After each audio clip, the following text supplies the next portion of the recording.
ఒక సదుద్దేశం ఒక సదాశయం లేకుండా ఒకరు కన్యాకుమారి నుంచి కశ్మీర్ వరకు నడిచిన అది ఒక నిరర్ధకమైన నడకగా చరిత్రలో మిగిలిపోతుంది. కానీ ఒక సదాశయంతో ఒక సత్సంకల్పంతో ఇంకొకరు కన్యాకుమారి నుంచి కశ్మీర్ వరకు ప్రజలందరితో మమేకమై వారందరినీ ఏకతాటిపైన నడిపిస్తే అది ఆత్మనిర్భర భారత్ అవుతుంది. అదే కన్యాకుమారి నుంచి కశ్మీర్ వరకు ప్రజలకి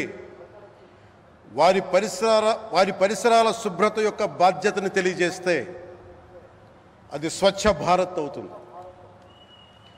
అదే కన్యాకుమారి నుంచి కశ్మీర్ వరకు ప్రజల గుండెల్లో దేశభక్తి ధైర్య సాహసాలతో నింపితే అది పటిష్టమైన బలిష్టమైన భారతం అవుతుంది. అది ఒక రోజున అఖండ భారతం అయి తీరుతుంది.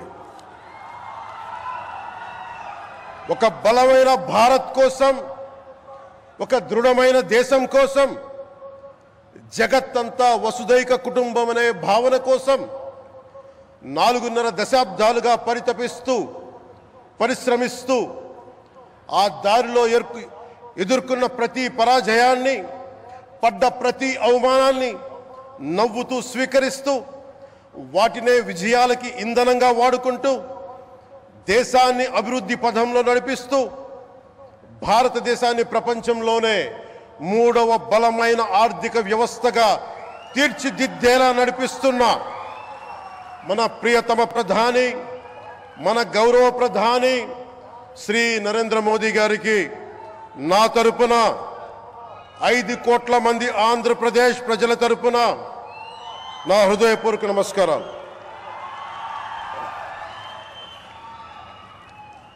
విద్యార్థి నాయకుడిగా రాజకీయాల్లో ప్రవేశించి రెవెన్యూ మంత్రిగా, ఆర్థిక మంత్రిగా మొదలై తెలుగుదేశంకి రథసారథి అయి 4వసారి ముఖ్యమంత్రి అయి తెలుగు ప్రజల్ని అభివృద్ధి పదంలో నడిపిస్తున్న దార్శనికులు, రాజకీయ ఉద్దండులు గౌరవ ముఖ్యమంత్రి శ్రీ నారా చంద్రబాబు నాయుడు గారికి నా హృదయపూర్వక నమస్కారాలు.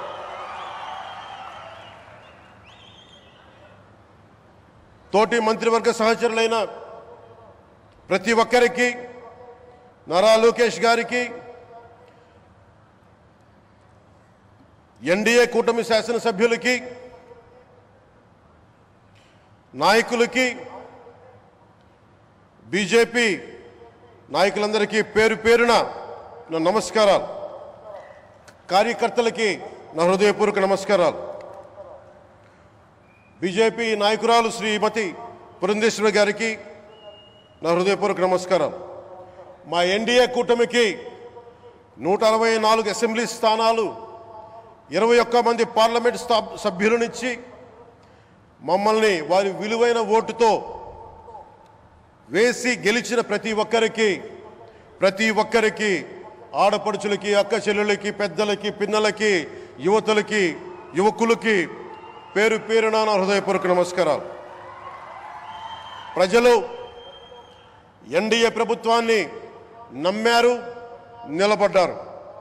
అలా నిలబడినందుకే ఈ రోజున మన గౌరవ ప్రధానమంత్రి గారి సారథ్యంలో ఈ ప్రారంభోత్సవాలు కానీ, శంకుస్థాపనలు కానీ, అది దక్షిణ కోస్తా రైల్వే జోన్ కావచ్చు, కృష్ణపట్నం ఇండస్ట్రియల్ పార్క్ కానీ, గ్రీన్ హైడ్రోజన్ హబ్ కానీ, అనకాపల్లి బల్క్ డ్రగ్ పార్క్ కావచ్చు, 6 కొత్త రైల్వే ప్రాజెక్టులు కావచ్చు, వీటన్నిటిని వచ్చే పెట్టుబడి దాదాపు 2,10,000 కోట్ల రూపాయల పెట్టుబడులు, 7.5 లక్షల మందికి ఉపాధి అవకాశాలు.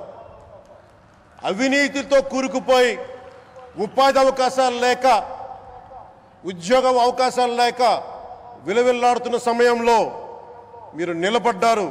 అందుకే ఈ రోజున ఈ 2 లక్షల పైచిలుకు పెట్టుబడితో 7.5 లక్షల ఉపాధి అవకాశాలు లభించి మనందరికీ ఇచ్చినందుకు మనస్ఫూర్తిగా ప్రధానమంత్రి శ్రీ నరేంద్ర మోదీ గారికి చేతులెత్తి నమస్కరిస్తున్నాం.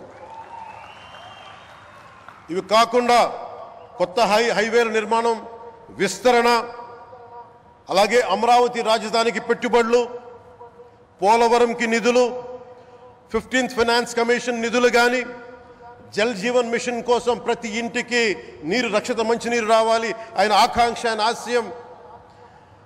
మనకు గంట కాదు 24 గంటలు రావాలని పడ్డ తపన ప్రధానమంత్రి గారిది. వీటన్నిటికీ చేయగలుగుతున్నాం, ముందు ప్రారంభించామంటే మీరు మా మీద పెట్టిన భరోసా, మా మీద పెట్టిన నమ్మకం, గౌరవ ప్రధానమంత్రి గారి మీద మీరు చూపించిన నమ్మకం. ఈ రోజున అది 2 లక్షల పైచులకు పెట్టుబడులుగా ఇక్కడికి వచ్చింది. ఎక్కడో మన మారుమూల గ్రామాల్లో 70 సంవత్సరాల పాలనలో గ్రామాలకి రోడ్డు లేదు. ప్రధానమంత్రి సడక్ యోజన కింద ఈ రోజున మనం మారుమూల గిరిజన గ్రామాల్లో కూడా రోడ్లు వేయగలుగుతున్నామంటే దానికి ముందుండి మాకు వెన్నుతట్టి మాకు నిధులు సమకూరుస్తుంది నరేంద్ర మోదీ గారు. భారతం అభివృద్ధి పదంలో ఎందుకు చేశారు ఇవన్నీ అంటే, భారతదేశం అన్ని రాజ్యాలు, అన్ని రాష్ట్రాలు ఏ ఒక్కరు కూడా అభివృద్ధిలో వెనకపడకూడదు. అది మనకి తెలంగాణ కావచ్చు, ఆంధ్రప్రదేశ్ కావచ్చు, ఆంధ్రప్రదేశ్లోని ఉత్తరాంధ్ర, రాయలసీమ, మనకి కోస్తాంధ్ర కావచ్చు, ఎక్కడా కూడా ఏ ప్రాంతం కూడా వెనుకపడకూడదు. అభివృద్ధిలో అందరికీ సమాన వాటా ఉండాలని చెప్పే ఈరోజు ఇన్ని పెట్టుబడులు. ఈ మోదీ గారి సంకల్పానికి, సహకారానికి, ఆయన గైడెన్స్కి మనస్ఫూర్తిగా నా కృతజ్ఞతలు. 5 ఏళ్ల అవినీతి అరాచక పాలనలో ఆంధ్రప్రదేశ్ అంధకారంలో కూరుకుపోయినప్పుడు ఆ రోజున మన ముందుకొచ్చి మేము ఎన్డీఏ కూటమితో మనం నిలబెడదాం, ఆంధ్రప్రదేశ్ ప్రజల ఆకాంక్షలు నిలబెడదాం, అభివృద్ధి పదంలో నడిపిద్దామని చెప్పి ఆ రోజు ఆశాజ్యోతిలో నిలబడ్డారు.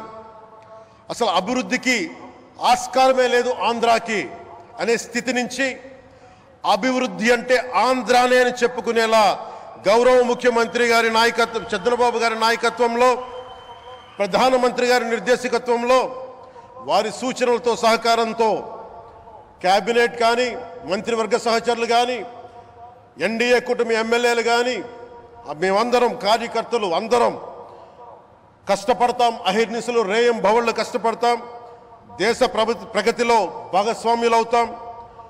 మేము ప్రధానమంత్రి గారికి అండగా ఉంటామని తెలియజేసుకుంటూ, ఆంధ్రప్రదేశ్లో ఉన్న ఆంధ్రాకి వెలుగుతో నింపుతున్న మీ నిండు హృదయానికి నా హృదయపూర్వక కృతజ్ఞతలు తెలియజేసుకుంటున్నాను.